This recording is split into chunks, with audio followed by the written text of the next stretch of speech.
Welcome to the Too Much Dip podcast. My name is Dave. Yeah, I'm here. I'm hosting, filling in for Dylan, who is on his, I guess you could call it his honeymoon. It's not technically a honeymoon. He's just taking the day after his wedding. I think he's just getting like brunch, honestly. It sounds like brunch and other things. It's Big Game Brett Merriman. Hey, Dave. Hi, KJ. Thanks for having me. Excited to be here and talk sports. That's what we do here, right? It's what we do, and we do that with KJ Ellis. I think that's the first time I've used your first and last name. How do you feel about that? I feel great. It's validation of the decisions made as a young lad to abbreviate my name and go with KJ Ellis and not KJ Ellis Jackson. It just doesn't roll off the tongue that way. Have you always gone by KJ? No, second grade I made that change. So my first name is a complete clusterfuck for any waiters or substitute teachers to read on paper and somehow come up with Kajan as the actual answer. One too many Kajins. And I was like, you know what? I give up. Let's trim this down. I think Brett, you just blew Brett's mind. I don't think he knew this information. I knew what it was. I just have a Grandma Jean. I was trying to make a Grandma Jean joke somehow. I couldn't fit it. But what I wanted to ask you, KJ, is when you change your latitude, will you be changing your attitude? Well, you've also hit me with something else that I screwed up in the second grade. While I know going vertically or north, not vertically, going north in the country is changing your latitude, it still feels like it's the wrong one. You know how I did that was latitude was fatitude, which means wide. I know. But still, it's just, you're so used to linear measurements. So I'm thinking you're measuring like circumference. Anyways, I would also like to be the first, congratulate Dylan on his Maggiano's Day, if you will. I don't know if you guys are familiar with the Italian eatery Maggiano's. Very much so. The thing about Maggiano's is that you can order a meal and they give you one to take home. So you would look at today, like you said, it's not really a honeymoon. It's kind of his Maggiano's Bay Day. Yeah. Had a little bit of cake yesterday, staying home to have the next meal today, if you will. Maggiano's is pound for pound the heaviest meal on the planet. I will say that without fail. After all, I want to make sure the record shows that I did not connect the dots between Bay Day and anything to do with heaviness. Way to go, Brett. Oh, I was talking about Maggiano. Let me tell you, look, you can't tell me nothing about Maggiano's because that was my go-to high school date spot at the North Park Mall. They had a P.F. Chang's and a Maggiano's. And it was either one or the other. If it was like Adam's not alone. He's like, yep, that was mine too. This is special. This is like anniversary or Valentine's Day. We're going to the Chang's. I'm going to get lettuce wraps. They're going to go right through me. 18 minutes later, you're not going to see me for about 8 minutes. Then when I come back, you're not going to say anything because we both know what just happened. And it wasn't good. It's the Chang sauce. It gets me. I've been there, Dave. Denny's pancakes, IHOP pancakes. See you later. Brett's got a pancake problem. Usually it's chocolate chip pancakes, especially. That is an automatic trip to the bathroom in about 11 minutes after I eat it. I would just say, I don't know, order off the adult menu. I limit myself to restaurants and locations that usually just don't offer pancakes or they offer plenty of other options. You got to be careful with too much breakfast food and too much sugar in the morning for me. That's usually a one-way ticket to Toucan. Okay. Spoken like a guy who hasn't enjoyed a Rudy Tooty fresh and fruity.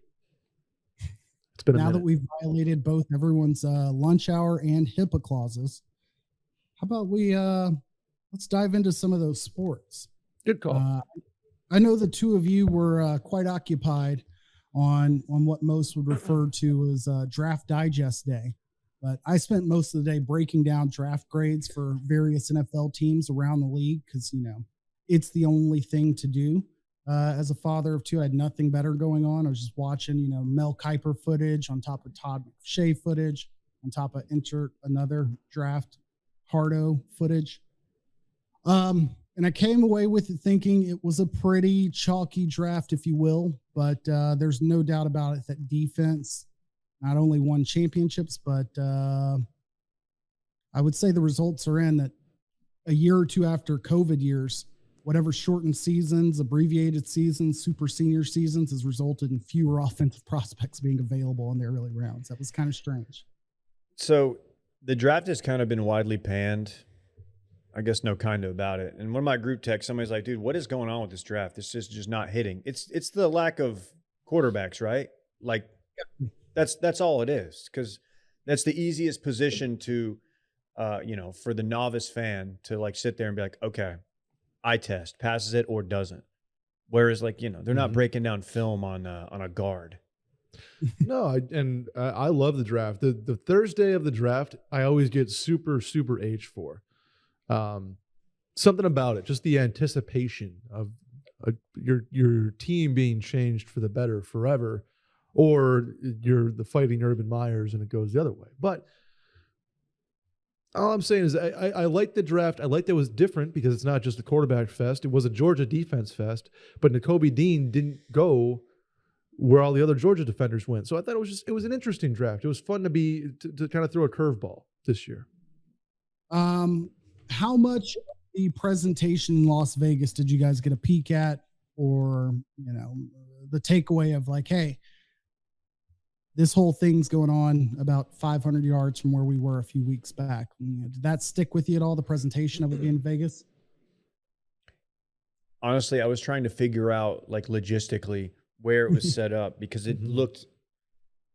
Was it on the water? Like, did they build the little amphitheater? First round, first stage was. Okay. But then it quickly switched to like a warehouse that held about 90,000 people for day 2 and 3. Yeah. That's so bad. Who goes to that? Very, very, very diehard face painting fans. Question about those fans. Sure. Does ESPN, the guys you see, so Cowboys guy who has the helmet thing, are they flying? I'm glad you brought him up. I've got an anecdote about him, but go on. Are they flying these guys out because they need people to pan to? I don't think Fireman Ed or whatever his name, I don't think he's still around. He was believed disgraced at the end of his tenure. Oh, okay. Bad example. Mm-hmm. Somebody Dolphins in that guy, for example. Dolphins guy. Notting Dolphins fan. Okay, Notting Dolphins fan is very niche. I don't think they're flying him out, but just the guys you see, like the Eagles guy, you're like, oh, that dude's everywhere. Is he doing that on his own bill, or is like the team like, hey, we'll fly out these super fans? Well, I can tell you without any doubt, Cowboys fan, big. I'm not going to name the company because I know the exact name of the company. This gentleman, in fact, was a neighbor of mine for more than 3 or 4 years. Jimmy John. When I lived in Uptown. He lived 3 or 4 floors beneath me. I watched him move several boxes worth of product into his condo, just line the walls. And I'm like, this guy is committed to the bit. I respect it. And you turn on every Mavs playoff game, every Cowboys event, and you'll see him, same guy every single time, but you don't see other people elsewhere. So I'm like, man, things haven't picked up quite as much. But I know in his situation, that's on his own dime. I don't know about Eagles fan or whatever, but I did a little digging to figure out how this plays out, because much like my obsession with the people behind politicians at certain rallies, I'm like, oh, I've seen this quite a few times over the years. Does he have a certain T-shirt slogan on, KJ? I'm like, okay, are these just roadies? Do these same people rotate around? Well, first, I do know that there is, like in Vegas, there's the big pool of fans that are just, GA fans. But then you've got like sections of fans and teams. And if you don't bring the energy, they're like, all right, your time's out. You're getting out the ball pit. We're going to rotate, I don't know if they time limit them or what, but they're watching those people in and out. They're not there all day anymore, like they used to be in New York. That's a Vegas thing. They do that at clubs too. If you have a table, they I've seen it. They the security guys they'll roll in like 5 young ladies. They'll come in, they'll drink your stuff, then leave, and they bring in other. It doesn't make any sense. Really? Tab. They don't let you reorder. Exactly, and Vegas is really good about that, or bad, however you want to look at it. It's interesting. Can I? My main critique with this draft was too many different presenters. Yes. A lot of bits being done. I like a lot of bits, a lot of guys who we hadn't heard from maybe in a little bit, trying to resurrect their stand-up careers. Anybody in particular? No. A lot of sob stories, which it's like, okay, that's fun. He gets to make the pick for his like terminally ill son or something like that. Very cool. Love those. Do we need like Billy White Shoes Johnson doing his thing? Or like Kyle Brandt doing the Bills Mafia routine, then eating a chicken wing? Ed Like, don't patronize Marinaro. me. Thank you for grabbing the name. I was like feverishly searching because I listened to that live on the radio. Me too. And stopped down and was trying to like explain to Nicole like how ridiculous this was. And she's like, well, is he like just wasting time for the pick? Like, does he have the No. pick? I'm like, do you not hear the people aggressively booing and them giving him to wrap it up? And he had to get fucking Sandmaned off the stage. Dude, he got a little taste of like, of the juice being up there, like the crowd. And he got a little bit of, he got some action on the first or second line. And then he just kept doubling down, which I do respect. But man, I don't think I've ever seen someone like have a producer walk out and be like, hey man, you got to wrap it up, dude. You got to get off the stage, Ed. Okay, read the do they pick. have Okay, playoff they want me to music? read the pick. So there I was. Just anecdotes. I tried to pull the audio and trim it down. I'm like, this isn't going to work out of context, but it was just as fun hearing it the second time, knowing that you're just dealing with a bunch of drunk middle-aged dudes who at this point it was what, 5th or 6th round. So nobody cared or knew who the name being read was going to be. But this was anything you thought negative about like Will Smith fucking taking up the moment. This was way worse than that, plus some for whatever player's name ended up being read. I agree. Like the poor player who gets selected, the biggest moment of your life. You have this dude up there for 2.5 minutes. Ed Marinaro. Ed Marinaro, owner of Maggiano's, undoubtedly. Probably a Firehouse Subs as well. I just like, come on, Look at that guys. guy. Our stock would be fucking hitting the roof on calling that shot a month early. That would have been beautiful. All-time noise, though. It is an all-time noise. They've got that going for them. You can't take it away. Masters music, 1. That noise is in the top 10 for sports noises that are not related to the play of the game. Okay. That's a good list. We should do that list one day. Like ball on the bat, no, that doesn't count. Right. But draft, Goal- ESPN draft noise, yes. Fox injury music, yes. Sad robot music. Yes, exactly. I was going to make an unnecessary negative hockey comment about a sad story I saw. Oh about the, gosh. goalie who's triggered by noises in the game and had to like overcome some of that, but that would have been unnecessary. It was a sad story, in fact. The fireworks death we had last year, one of the survivors was like Yeah. trying to get over the goal horn and the cannons in the stadium. So Yeah, that's one of the sadder stories of all time. Oh I did not make the joke. no, I know. I That's just- had forgot all about that. yeah, Where'd it fireworks go? accident that resulted in the death. Oh my of god, a that was a young New Year's Eve goaltender. thing, right? It was a team party thing. Yeah, Oh no. in a hot tub. KJ normally reserves those moments for the sports party. Right. But He moved got it past out of the that. way. Although he didn't make the joke. There was no joke to be made. He didn't make it, even if there was. Okay. The only quarterback drafted in the first round, or really in the first two rounds, I should say, was Kenny Pickett to Pittsburgh. None of us have any substantive hot takes to give on any draft specifically. I do want Brett's take on trading in to get Elam out of Florida in a minute, but do you think any of the teams that ended up picking quarterbacks, Tennessee getting Malik Willis later in the third round, Atlanta taking Ritter, or Pittsburgh getting Pickett, do you think any of them are going to walk away with like, hey, there's some teams who like thought this was an absolute shit quarterback draft and we proved them wrong? Maybe with like Matt Corral and getting Matt Rule, getting his hands on Matt Corral, I don't hate that. And Sam Darnold is not exactly like gonna blow the lid off Carolina, right? So there's something there potentially, but like Kenny Pickett, Malik Willis, there's Desmond Ritter. I'd like to see them get snaps. I don't think anything's gonna blow the league up year one. I think the league is too good with quarterbacks right now anyway. I think if you're searching for a quarterback still, you're almost better off going to get somebody else like a Teddy Bridgewater than trying to find something in this draft. Which Teddy is where right now? Miami? Miami. Yeah, him and Tua are in Miami. Yeah, interesting. I wonder if the amount of trades of high quality, big name players over the last year or two, if that's had any impact on like our lack of enjoyment of the draft, because we did get the Eagles trading for AJ Brown from the Titans. You also got the Ravens sending Hollywood Brown to the Cardinals. Can I address Eagles fans for a second? They bitch every year about not having receivers. Every single year between Rager and Artheta Whiteside and like you name it, they always pick one. There's a common denominator, and it's been your quarterback play. Aguilar. Like, Nelson Aguilar, now current Patriot. Like Eagles bitch about pass catchers. It's like, hold on a second. Look in the mirror and look at Wentz and Hurts the last couple of years here. That's my PSA. They've have just as much room to talk shit about the wide receivers they've had as the Packers did or have.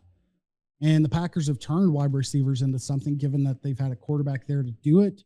But at the end of day one, when the Packers walk away with 2 first-round draft picks, neither of them receivers, granted, their picks came after all of the runs on receivers, and the guy they took was not a late first-round guy to take. Christian Wilson? Brother. Yes, thank you. Out of North Dakota State. Like, you're not taking him in the first round, so I enjoyed watching all of the heat on the Packers front office after day one. Like, hey, we love these 2 Georgia players they got, but Aaron Rodgers has no wide receivers. I'm like, well, fuck them. Everybody's favorite bench player, Marquez Valdes-Scantling. Like, he can turn middling receivers into outperforming Alan Lazard types, and that's just how they do it. I did not realize that Valdes-Scantling ran a 4.36, and he will be doing so in Kansas City now. But that's basically a carbon copy of what they got on North Dakota State.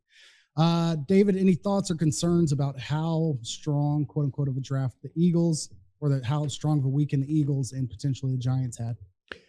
No, because while I think they did get better. I think that's everybody believes that.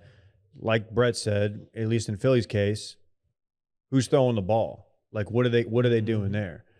The Giants, they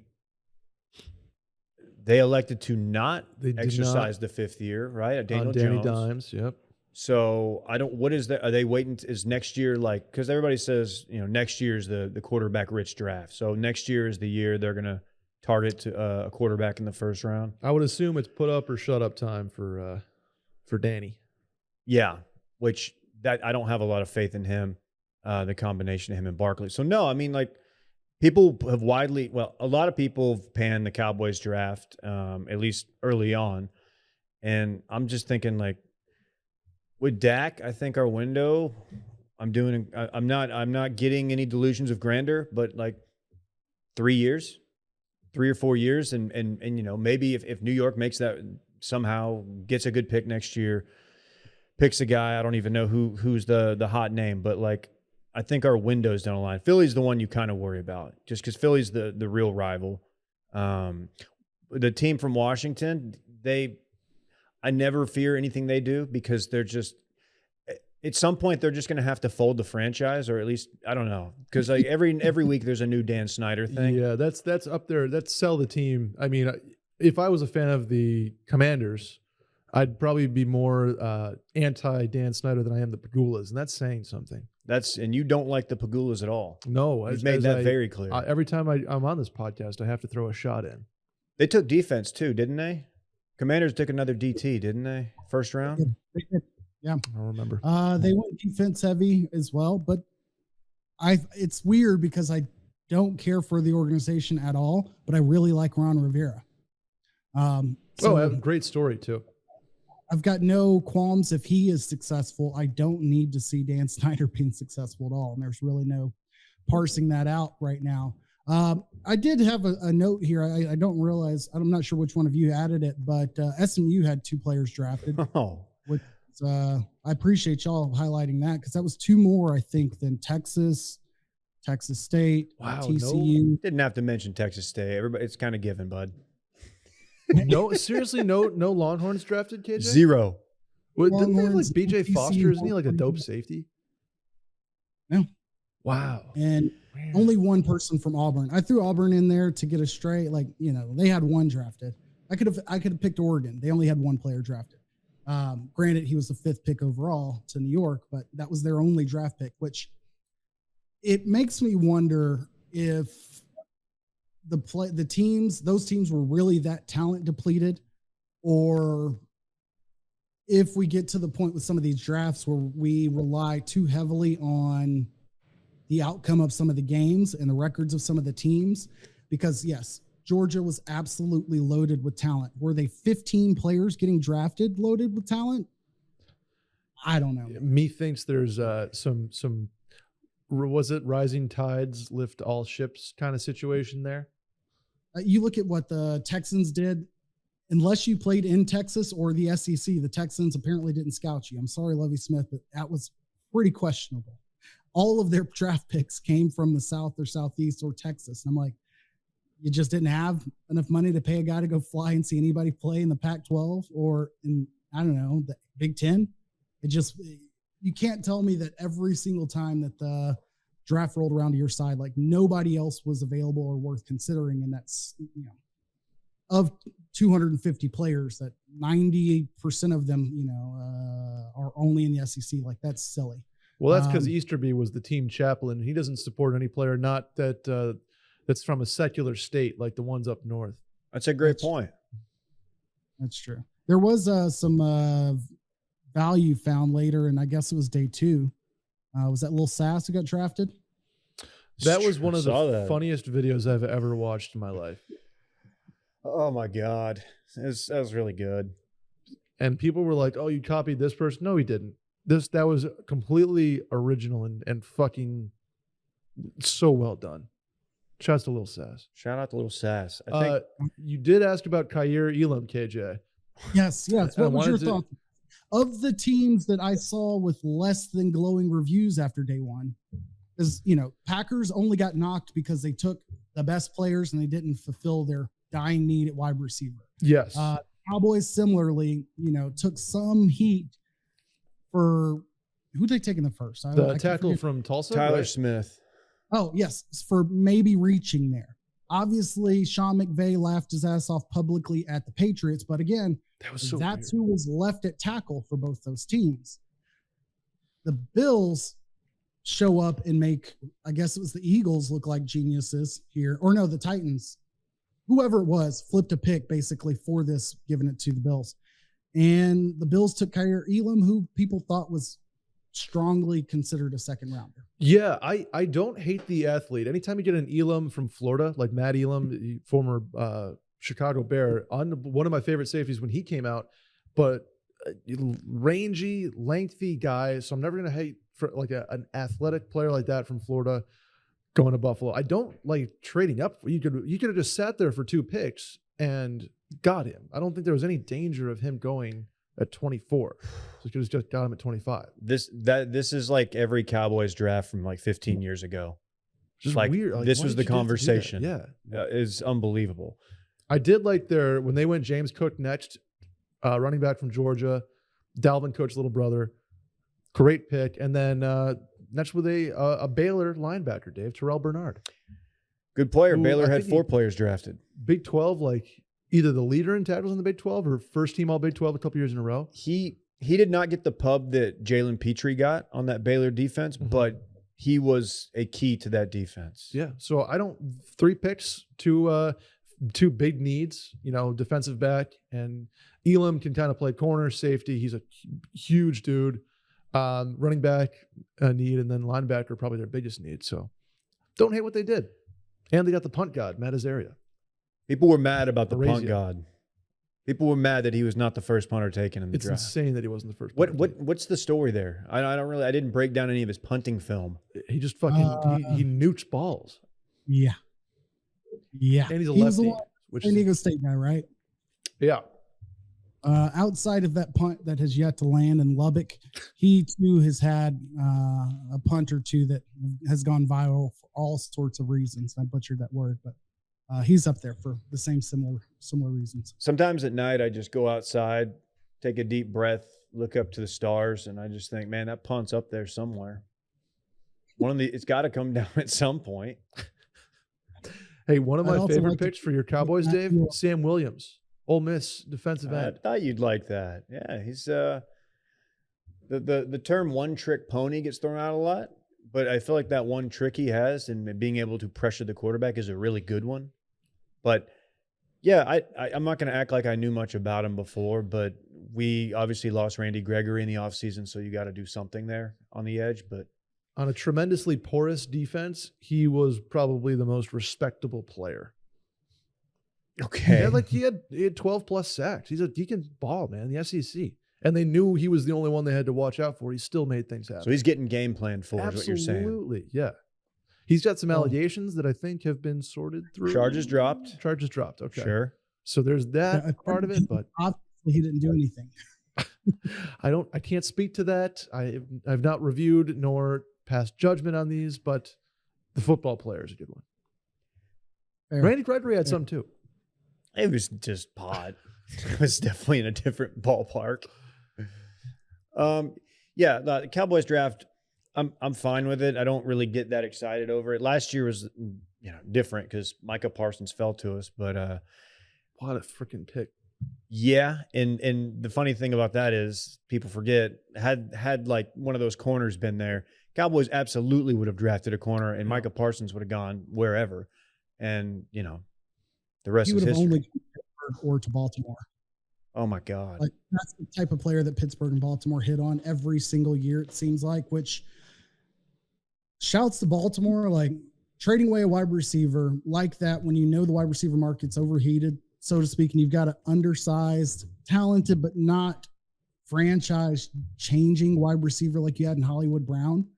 Offloading him and being able to turn that into picking up not only, Kyle Hamilton, they already had the shot at, which in some conversations was a top 5 pick going into the draft. But they also picked up Tyler Lindenbaum, who's, far and away the best center available. They're going to run the freaking football like they did when they were successful 2 or 3 years ago.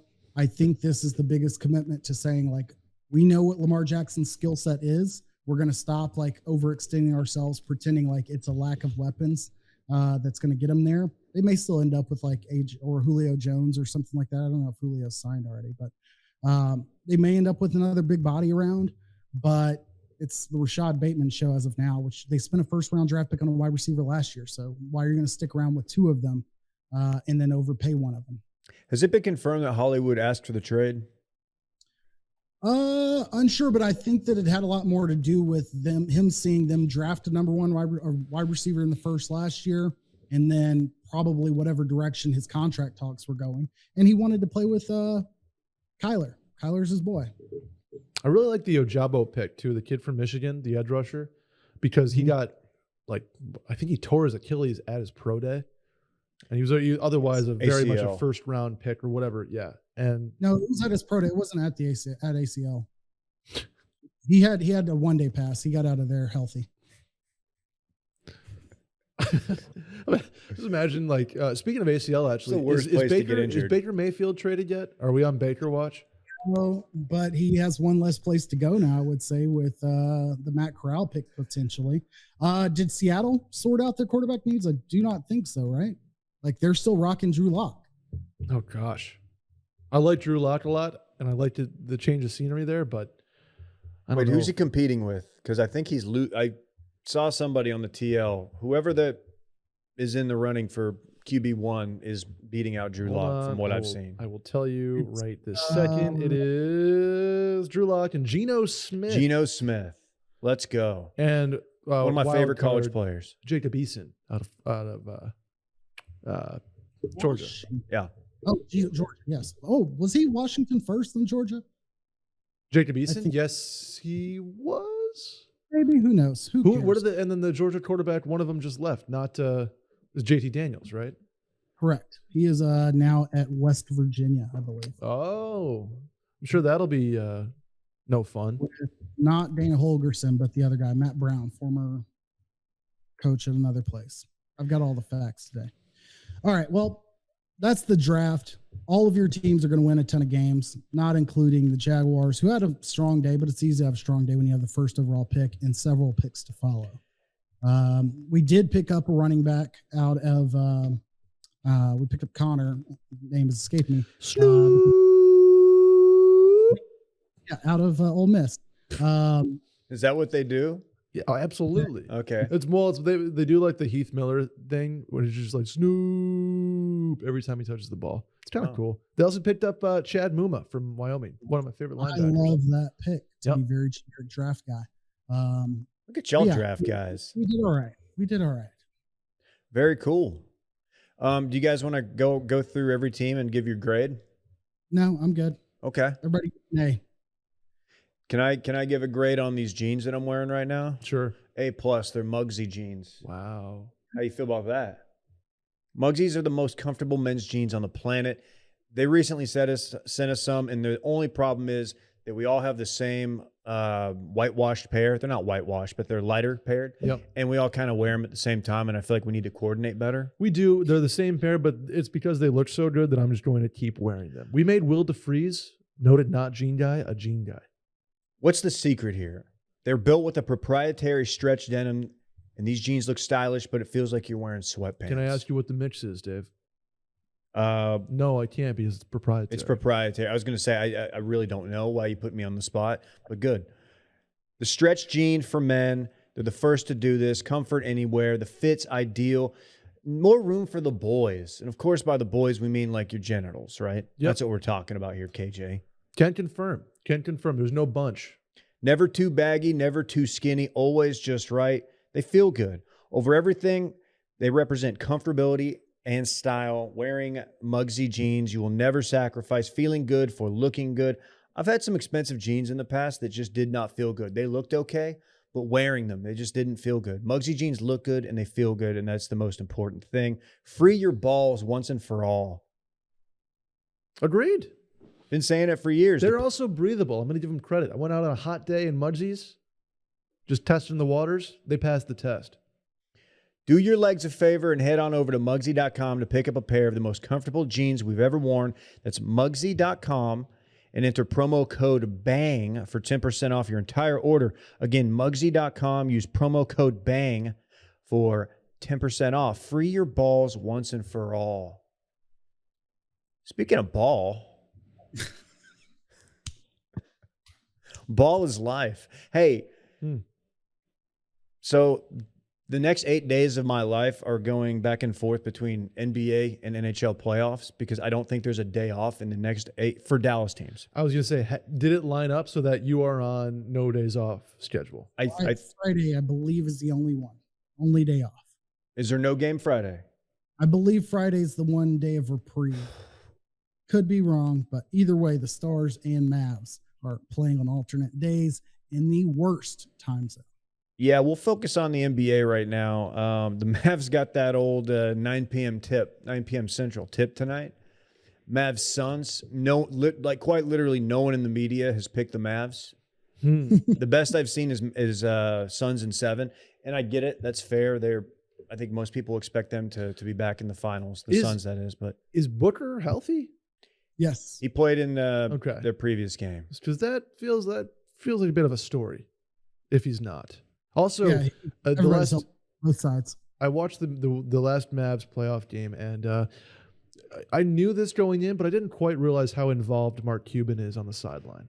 It's a little much. The camera loves finding cubes. If it finds the bench for the Mavs, it has to find them. He sits like 2 seats adjacent. He's right there. Like he's having conversations with like Boban. He is slapping the floor at times. Look. It doesn't even like register on my radar anymore because when Cuban bought the Mavs, that was pretty much when I started become really, really watching basketball. Mm-hmm. And so his first 5 years, maybe 6 years, he was so ridiculous and absurd, and he was the story that now the fact that he just sits at the end of the bench basically, it doesn't even register with me. It's like, oh, okay, at least he's not, getting fined every week, doing the Dairy Queen bit. Remember that one? I know KJ remembers that one. I don't. Remind me. I believe I racked up about $180,000 worth of fines intentionally, but he made a comment that one of the officials was not fit to work at a Dairy Queen, which is Oh, come on. kind It's of hard work. very insulting. And to make good, he did like a publicity stunt where he like worked at Dairy Queen for an hour and was like serving cones, and all the camera crews ate it up, all the local news channels, and it was fun. It was like the crazy billionaire who just Pulled the diminished politician people move. of Yep. working class jobs. Yep. So he pulled the political move, spun it, did it himself, photo op. Speaking I of, want to say that the thing that makes him seem less crazy now is that Steve Ballmer exists. That's very pretty true. cool. Pretty cool. Yeah, Steve Ballmer's like antics, even though he doesn't sit adjacent to the bench, I think that's really what's helped out quite a bit. Watching the owner for the Jazz, not Dwayne Wade, by the way, Ryan Smith, I think his last name is, who's fairly young. He's like low 40s, tech bro savvy tech guy from Qualtrics fame. I have an NFT. I like to sell him. He is very, very chill relative to anything of his contemporaries of that age. But anyways, back to the basketball side of things. I agree. Mavs late, Suns, they're number one in the league by a long shot in terms of record. They've beaten the Mavs by an average of 8 points every game that they've played this year, but they have not played since the Porzingis trade. Luka missed 2 of those games also. Worth noting. Missed a couple of those games. So it's very difficult for me to just look at this and say Suns and 4, Suns and 5, like without question. If it's anything further than Suns and 6, like Suns and 6 or 7, not saying participation points count, but I don't think the Mavs should be pissed. No, but the thing that I'm not looking forward to is the fact that, yes, it is a late start, and a lot of these games are going to be 9 p.m. tips, meaning I'm already going to have to go to bed way later than normal. I'm also going to have to go to bed just thinking about whatever Chris Paul does that just pisses me off and rubs me the wrong way after a lot. I mean, and odds are they're going to lose probably both games in Phoenix. And it's just going to be putting my head down on the pillow, juiced up with adrenaline and just anger at whatever Chris Paul, kicking Dodo in the nuts or something. He had a nut kick last round. He did. First to the playoffs. Somebody said that the playoffs don't start till Chris Paul puts his foot in somebody's balls. Happened. Just shit like that. I like Chris Paul off the court everybody says he's a great guy. You hear great stories about him. On the court though, just all-time unlikable. Dave, he's really the type of guy that your team likes to have on it, but hates to play against. Isn't that right? That's very true, because he did go 14 for 14 the other night in their closeout game. He's really, really good. Can I give you a wild card prediction? Not the wild card playoffs, but here's my wild card. Dorian Finney-Smith. Oh, DFS. Dodo? Yeah. He's going to make shots. Actually, honestly, my favorite player outside of Luka is Jalen Brunson on that team. Wow. Loved the way he played in that one game I watched. You're going into the deep cuts. Oh, yeah. Big time. Okay. Dude, look, hey. Mavs in 7, Dave. Finney-Smith is a big component to what they're doing if they're going to have any success. He gets that corner 3, he's got to make it. Well, this is the only healthy series in the conference semis. The other 3 are, let me take that back. Warriors Grizz is fairly healthy. I don't know if you want to call it like Draymond Green's mental state and ability to get ejected from any game he plays in, like it's a problem, but he got kicked out before the first half was over. They've got Jordan Poole. If you haven't paid attention to him, Michigan guy, second or third year, I want to say. The dude's absolutely flames. The Grizz they call him Lapacini because he's wet. Exactly. That means pool. That actually works. What's his last name? It's the only outcome other than the Mavs or the Grizz advancing to the finals that I want to see is the Warriors go toe-to-toe with the Suns and torch them in the end. Anything short of that happening, I need to see the Grizz or the Mavs in the finals. Anything else, I can't deal with. So Draymond gets ejected, flagrant 2. Yeah. Did he record a pod like 2 hours after the game? I think he went right into the stew. Is that a thing that he does often? I knew he had like that going, that outlet going, but I didn't know he was just going, he was getting on the bus, going back to the hotel and just getting right into the studio. It's weird to hear you say like you're unfamiliar with someone being so committed to the content game. Because aren't you one that's taught everybody else like content is life and content is king? So Draymond believed that. He bought into that. I don't know if it's facts, but I do know we've had like Richard Jefferson, JJ Redick, like do pods on the airplane back like after games. So I have no idea if Draymond did this as well. I'm just imagining Draymond all pissed off, like emailing his guy like, "Hey, I need the copy for Muggsy." What are the ads this week, man? Hey man, we gotta update this copy, dude. This is from last week. Yeah, like whoa, this is week 13's copy. I mean, is this even fucking? What am I doing here? I'm running a fucking clown show. Oh, you sound like a guy who's been on the wrong end of that conversation a few times. I don't know what you're talking about. His intern Adam is seeing the ejection happen in real time and realizing like he didn't order his Uber quick enough to get to the fucking studio and be ready. He's like, motherfucker. I can see intern Adam sneaky being like, "Oh yeah, I'm going to the Mavs game. I have season tickets." He's a Dallas guy. That's true. Do you have season tickets and you just didn't tell us? Yeah. Fuck. He says he does. Bucks Celtics. Surprising. No, Bucks are still doing it. Celtics didn't look good. I didn't watch a lot of that game, but what I did watch, it you don't want to lose game one like that. It wasn't particularly close. This is the first time I'm seeing this Giannis to Giannis alley-oop. Pretty dope, yeah, huh? he did that. Yep. I could probably sell you want that top shot, Dave? No, I'll take your Serge Ibaka top shot. Please. It didn't really pan out. Hasn't yet. Just wait. Him checking into the game. Oh my God. Oh, that's good. Yeah, I don't know. Philly at Miami. Embiid broken orbital bone. That sucks because my disgust for the Heat is well known. I don't love Philly, but I do like it when James Harden's in the mix just because he's so polarizing, and I still think he's a pretty fun player to watch, and they don't have any chance. They've got no chance. And a broken orbital serious. I don't know what they're saying if they're ruling him out for the rest of the series, but like he's going to be masked up if he comes back. I was going to say, you know what they say when he puts on the mask, Dave? What do they say? Let me know. Usually Ken Jeong just leaves the stage and the show goes on. Okay.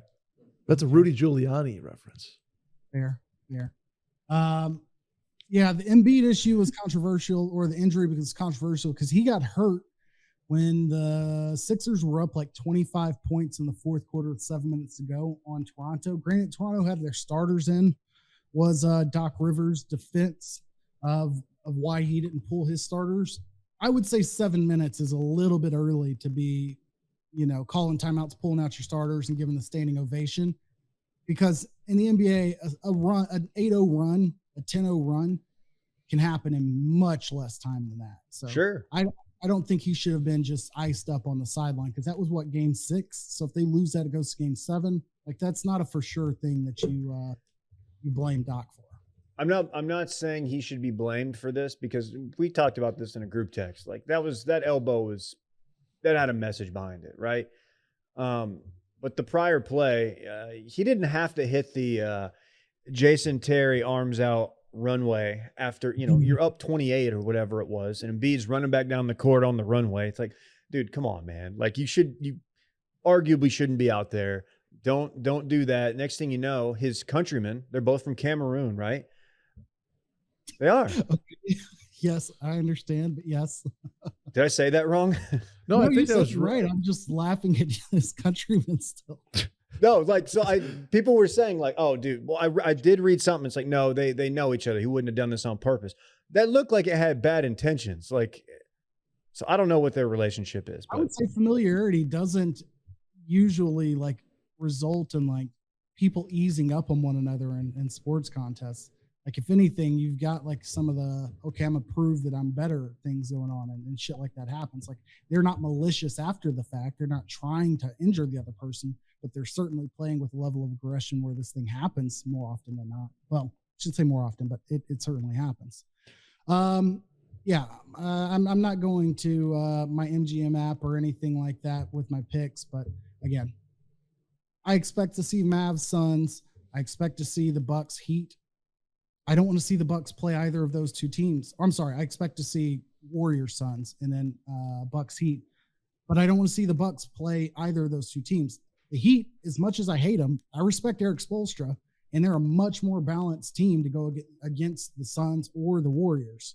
Watching Giannis stand at the top of the key, swipe off his feet, and then just jet way right to the rim is not going to be pretty to see when you've got Devin Booker and Chris Paul again, putting up points if Middleton's not healthy by then.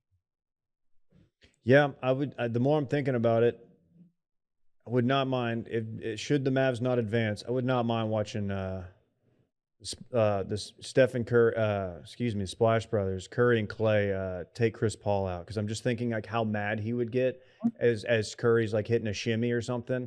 Like, yeah, that might be a beautiful thing that I need. The old Clippers series with the Warriors, when the Splash Brothers were just getting going, that ended Doc's run in LA and Chris Paul's and everybody else's. Those were fun when they couldn't get out of the first or second round when the Warriors were putting them out of the playoffs. So I'm all in. I'm glad we're hitting this while we've got Cold Stove's own Brett Merriman with us, because while I'm all dialed in on NHL playoffs starting, I couldn't say that I could have told you much more than what I learned today about hockey. What did you learn today? That Calgary is actually in the Vancouver Banff area for sure. That the Avs, if they call them that, and the Panthers, they do, are the hot picks around town. Yeah, Florida, the pride of Sunrise, Florida. That's KJ. I'm glad you brought up the playoffs, because boy, am I excited. You can get up more all these takes and more on the Cold Stove podcast. Myself and NRD breaking down everything weekly, speculation, rumors, anything from the NHL that you need to know. But the playoffs start tonight. Very exciting things. KJ, I would suggest, if you would like to watch a series, if you want to get into playoff hockey a little bit, we need your team pick, by the way. We did this last year. Dave picked the Blues, I believe, and they were swept in the first round or something like that. Did I pick the Blues? I think you did. Okay. It was either you or KJ. If you would have done that. Give me Carolina's social media team and the unfortunate tweets of Pete Blackburn. Give me that series. I'm going to go with Carolina. Okay. The series that you should watch if you just want to get into playoff hockey for the first time, it is the best of the playoffs of any sport. Maple Leafs Lightning. Toronto Long has been chastised for not being able to go long distances. They're sort of the Rick Pitino of NHL teams in the playoffs. They're playing the Lightning, consensus best team over the last couple of years. Series to watch is going to be very fun is the Stars Calgary Flames. Ooh, Dave. Jerome McGinley. Well, he was there. I know. I'm sorry. Those are the days. He was there. Now part of the Hockey Hall of Fame.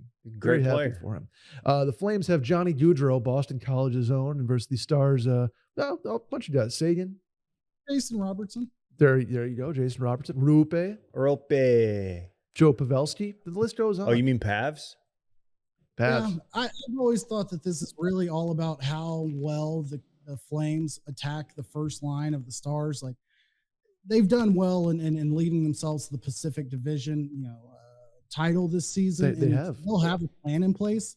But if for some reason the Stars' first line has any success this series, then it might go past 4 games. I just don't see it happening. Calgary has a goalie that leads the league in shutouts this year. Maybe not top tier, if you will, not up there with the likes of 2 names I don't remember. Mm-hmm. But it should be a competitive series at the beginning of games. Maybe not enough depth on the Stars team to last much more than 4. It's remarkably accurate analysis from KJ. It's pretty good. Also, KJ, you would like the Flames coach Suter. He was basically on a farm until they called him and they were like, "Hey, can you come out of retirement and coach this team?" He said, "Sure." Like it.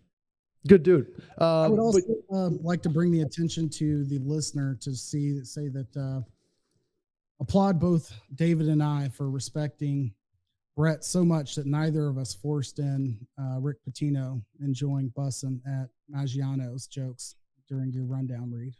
No, I just had to force people one. Know we didn't make those jokes. Sorry, Rick.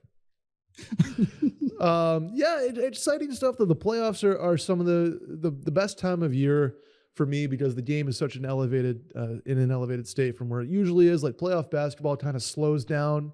Possessions are more important. It's less high flying. Playoff hockey speeds up, more physicality. Games are generally more intense. The scoring does go down, but we'll see. In a historically high scoring season, we'll see if the trend continues in the playoffs where it usually goes down. Remind me what changes, if any, were made following their bubble years with regards to roster depth and roster size going into the playoffs. Because that was a big thing in baseball, and I know in basketball, playoff rosters shrink. You might have 11 players get minutes throughout the season. You're going to have 6, maybe 7 get minutes in the playoffs, especially later in rounds. How does that happen, or what's that effect in hockey? I'm not. You can expand your roster. I'm not sure the number on that. The biggest thing is in the NHL, the salary cap doesn't exist in the playoffs. So that's how you might say the Tampa Bay Lightning. Some people would say cheated. Some people would say cap circumvention. Other people would say perfectly legal. Some, including a guy on the Tampa Bay Lightning, might wear a T-shirt that says 100 million on it, which represents a 25% increase over the salary cap number that they played at in the playoffs last year.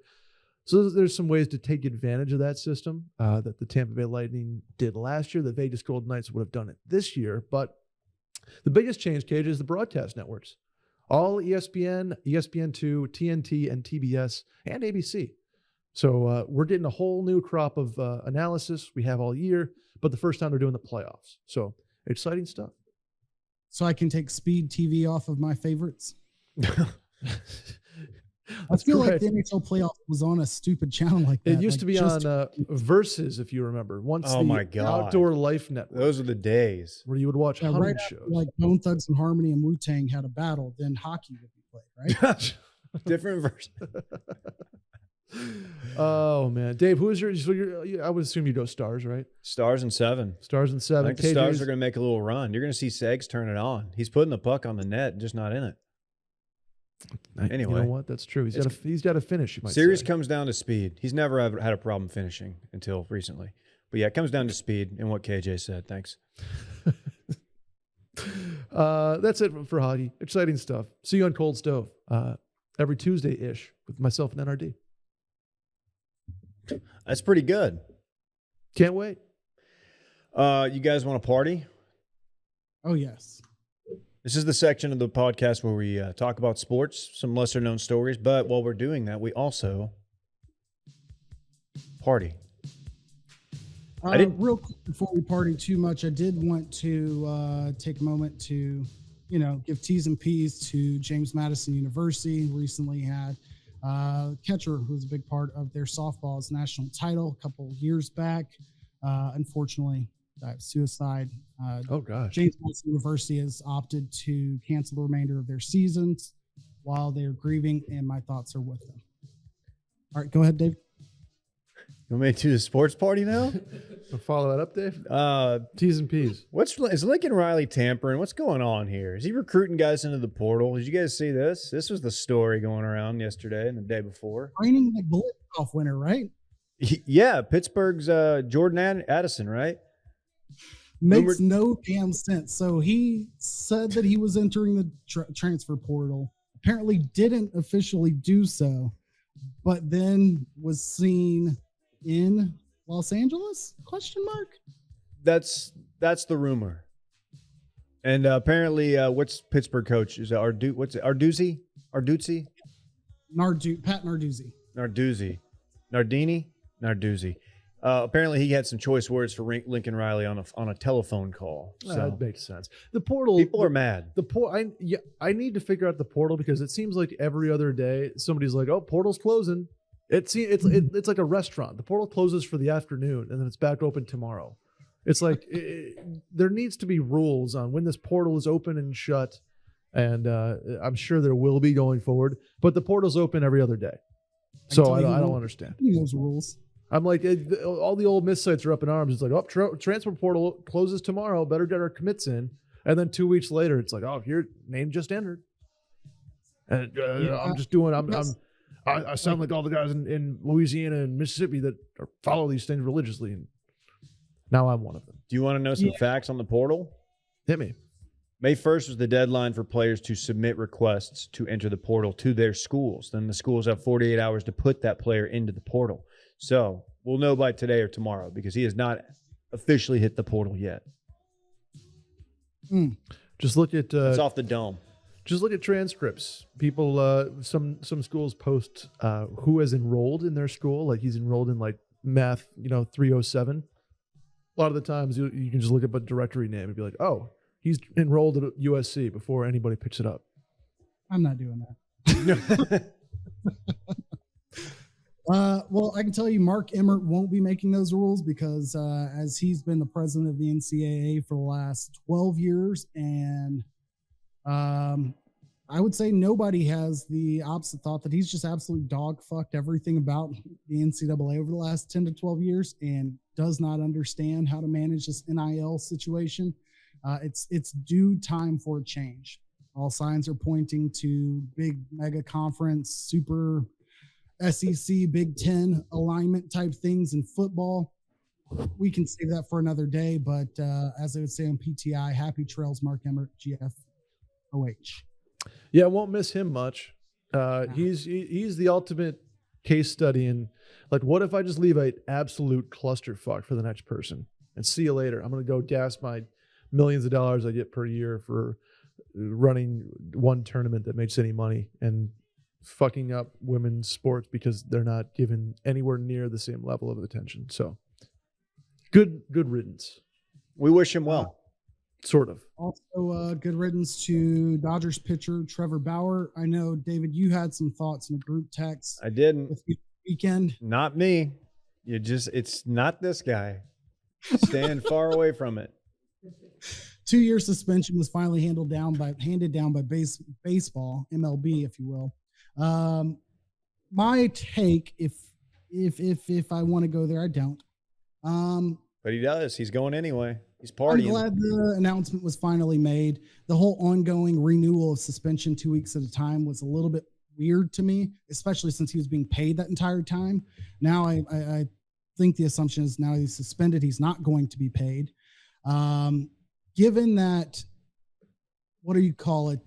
Time in the majors and contract time has so much to do with the bargaining agreement in baseball. I can't remember the phrase, but I would argue that he should be able to forfeit whatever salary he received over the last 6 to 7 months since these 2-week extension suspension things have been going on. Have that applied to his 2-year suspension so that, quote unquote, he'd be eligible to return to the league in a year and a half or whatever. Nobody's going to touch him. I just think it's weird to say it's a 2-year punishment when, in fact, he's been suspended for 2.5 years, even if he was paid for 6 months. That's all I'm saying. I'm just, all about equity. Does he have to be on a team in order to serve games? Does that make sense? I think it's like a show. Well, it's not like a show cause where you're only suspended if somebody's giving you a chance. Gotcha. It's 2 years from whatever. 2 years date wise. Okay. Yeah. Speaking of show cause, we got to talk Scott Frost. Yeah. What the fuck happened here? Believe they had a special teams analyst who was coaching players, which, I mean, to a regular person, okay, that's not that big of a deal, but that's on the scale of football program scandals, this seems pretty light, but apparently, 1 year show cause and I think a 5-day suspension for Scott Frost, which 5 days. 5 days. They gave him a vacation. Correct. What is it? A special teams analyst was coaching players? He was providing tactical instruction, I believe is the term. Field. Is that not his job? Well, here's the thing. I think it's the on the field aspect of it. So notably, Alabama and now Texas with a certain coach who I have to mention because he had no players drafted in the draft recently from TCU, Gary Patterson at Texas. These analyst roles are often counted as non-coaching staff positions. It's both the way for them not to violate their agreements with their prior schools. So GP can still get paid by schools can. But critical part of that is that you're essentially breaking down other teams or breaking down film on other teams. You're self scouting. You're doing all sorts of things for the game plan, but you're only communicating with the coaching staff. You're not coaching players, breaking down film with them in the room or on the field leading instruction. That's where they went awry for this. But if he has to remain within like the boundaries of Lincoln for those 5 days, it's pretty tough. Ooh, Okay. Well, then. You've probably been through Lincoln, so you can make that joke.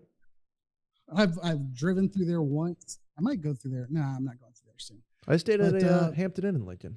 Beautiful. Speaking of analists, I'd like to say happy belated birthday to the internet's new queen, girl boss, one and only, daughter of the bench coach for the Arizona Diamondbacks. Google whoever that is, and you'll know who we're referring to. Oh, you're not going to.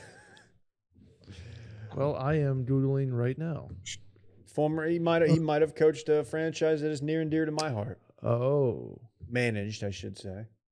Baseball guy. Former manager of a baseball team in the Dallas-Fort Worth area, has a daughter who's had a birthday, and she has announced that business is open for commerce. She's from All Southlake, reports Dave. are interesting. What business? What kind of business? Are you saying she's like graphic design? What are we talking about here? There are some graphics. Something that's only for fans? Yeah, something like that. I was trying to do research on it, but as like a happily married man and father of two in America, I was like, that just wouldn't be right. So I expensed it. Okay. You'll have to send that. So it's on the watch. Get that approved by Dylan. I'll tell you what, $12.99 a month. That's no joke. That must be the optimized tier. My time Googling would be worth more than that. So it's a bargain. And as far as all right, but that's a lot on what has happened. What's up with Jordan Addison or the Reds? And we can talk about what's my going favorite on. note on Sports Party is that it just says the Cincinnati Reds are bad. Yeah, I'm like, what? Are we talking historically? Some might are they say. bad? Like, I mean, bad as in they're underperforming, or bad like their fans are trying to poop into tundras from the top of the stadium? Bad. Well, that's allegedly. Okay. There's been no actual proof of that yet, but there may be. In terms of like Cincinnati Reds all-time scandals, there's that one owner who was particularly Marge Schott. Yeah, she wasn't great. Super racist and a Nazi. You kind of throw those two together. This is number 2 probably their start this year. They are Baltimore Orioles of the last couple of years bad. 3-19, Dave, to start the season. Well, I don't know what you're doing Friday, May 6th, but per Reddit, in this particular baseball game against the Pirates, this young man or woman will be scaling the wall to defecate in the bed of a Toyota Tundra. If anyone could take photos, he'd appreciate it, he or she. So why a Tundra? Is there some significance there that I'm missing? I mean, look, they're apparently great trucks, and maybe he's doing this like as a Truck Month brand activation. I was going to say, let me say this. If you're Toyota, you lean 100% into this. And you absolutely tweet about this. What if this is like the F-150 in Jerry World? For those who don't know, like at the AT&T Stadium where the Cowboys play, there is it's very well designed. F-150, like suspended 7 stories in the air near one of the exits. It's just on display like they have a fucking Carvana dealership in the middle of their stadium. What if somebody's going up there and dropping a deuce? I will commend them because that seems like a lot of work. You get one chance. No more streaking on the field. I want to see you scaling and taking some shits. I want to see the Jacksonville Jaguars mascot gainer flip into the Cowboys F-150 and then defecate if they are into that kind of thing. As bad as that mascot is, I will say his or her, the whole bit of bungee jumping it's electric. You can't fake it. You absolutely can't fake the glory there. Is your boy Shad Khan, KJ, in the running for Chelsea FC? They own Fulham FC. So I would assume they're all set on EPL teams. Which we're back in the Premier League, so we don't need Chelsea. Welcome back. Welcome. That's huge for you. Big weekend, Dave. Kentucky Derby Kentucky Derby draw happening as we speak, I believe. Ooh, who's supposed to win the race. I'm a Mo Donegal guy. Really? I am. I couldn't really give you a whole lot of analysis. I was supposed to do that this past week, and I did not look at it at Hey, all. are they letting our guy do it? Is he suspended? I was just going to ask, is old Bobby? Baffert? Yeah, Baffert, right? Oh, he's suspended from, I believe, Santa Anita, Well, that doesn't seem okay. but he will not be doing anything with this Kentucky Derby now. Absence of Bob Baffert due to suspension being felt by fellow trainers. I saw where he's going to be actually outside of the gates at a Hooters signing autographs, a la John Daly at Augusta National. Is that true? Brett, you're the horse guy. You should know this. Unconfirmed. It's Bob a Twin Baffert, Peaks, actually. he would be more of a Twin Peaks guy. Classy or better menu, honestly, but Tilted kilt. tilted kilts, yeah. I draw the line there. Yeah, You're not going to catch me in the tilted Mo kilt. Donegal's my pick. He unfortunately got the rail, which I don't love. He's 10-1. Drugs. Well, Where's Tim it's different, gonna Dave. be? What's that, KJ? Tim Yak team. Is that a horse? We're not talking about yak. Okay, fair. Dylan's not even here. I'm sorry. Okay, never mind. That's the trainer. I apologize. Zandon is, no, I believe, Blackadder. the current favorite at 3-1 in the 10 spot. That's a good horse. Also, not talking about drugs.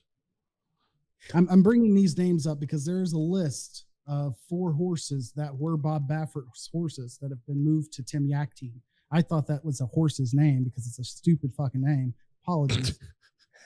But No in fact, offense. the horses are Blackadder, Uncomfortable, Doppelganger, McLaren Vale, and a 4th one that I scrolled past. McLaren Vale sounds like a course in Scotland that is on the 100 courses you have to play before you die kind of list. It's pretty accurate. Look out for Messier, KJ. Mark Messier, former New York Ranger great. He's 8-1 in the 6th spot. Love the black and yellow silks. The number there. The silks are royal blue and a yellow star. Very nice. Fair. Is that for Ukraine? No, that's just their stable. Oh, okay. I didn't know if we were showing our solidarity with the horses. Last time I was watching I think Monster used to have the sponsors on the jockey stuff. Look for more of that this year. Very cool. Kentucky Derby is this weekend, to be clear, correct? Correct. Saturday, along with the Canelo fight. Ooh, yeah, So big one. We'll be in Cabo watching on our VPNs the Kentucky Derby and the Canelo fight and NHL and NBA and MLB. And Miami Grand Prix, which is already stacking up to be one pricey night. I don't know if any of you know what Carbone is. Italian restaurant, expensive AF, New York thing. I do. Sardell's is like their brunch outlet. They don't have I don't know if they have a full-time restaurant in Miami, but right now you're looking at about $25,000 a table.